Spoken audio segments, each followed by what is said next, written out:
Hello বন্ধুরা, আজকে আমরা জানবো কিভাবে মাইক্রোসফট এক্সেলে যোগ করা যায়।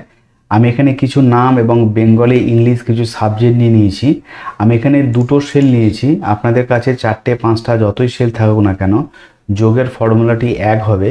তো যোগ করতে গেলে আমাদেরকে যে ফর্মুলাটা অ্যাপ্লাই করতে হবে, আপনি যেই সেলে যোগটি নিয়ে আসতে চাইছেন সেই সেলটির উপর এখানে ক্লিক করবেন, সাম বলে কথাটি লিখবেন, লিখে ফার্স্ট ব্র্যাকেট দেবেন। দেওয়ার পরে আপনি বেঙ্গলি সেলটা সিলেক্ট করবেন, প্লাস দেবেন, ইংলিশ সেলটা সিলেক্ট করবেন, করে ব্র্যাকেট ক্লোজ করবেন, করে আপনি এন্টার দেবেন। দেখুন আপনাদের এখানে যোগফলটি দিয়ে দিল। আমি এখানে ফন্টটি বড় করে আপনাদেরকে দেখিয়ে দিচ্ছি। আর একভাবে করা যায়, আপনারা এখানে ইজুকাল টু দেবেন, নাম লিখবেন, লেখার পর ফার্স্ট ব্র্যাকেট দেবেন। আপনি ইংলিশ থেকে বেঙ্গলি সেলটাকে পুরোটাকে সিলেক্ট করবেন, করে ব্র্যাকেট ক্লোজ করে এন্টার দেবেন। আপনাদের কাছে যদি 5টা সেল থাকে তাহলে আপনি যেখান থেকে যত অবধি সেলটি সিলেক্ট করবেন সেখান থেকে আপনাদের যোগফলটি দিয়ে দেবে, দিয়ে আপনি এখানে এন্টার দেবেন। দেখুন আপনাদের সামনে এখানে যোগফলটি দিয়ে দিয়েছে।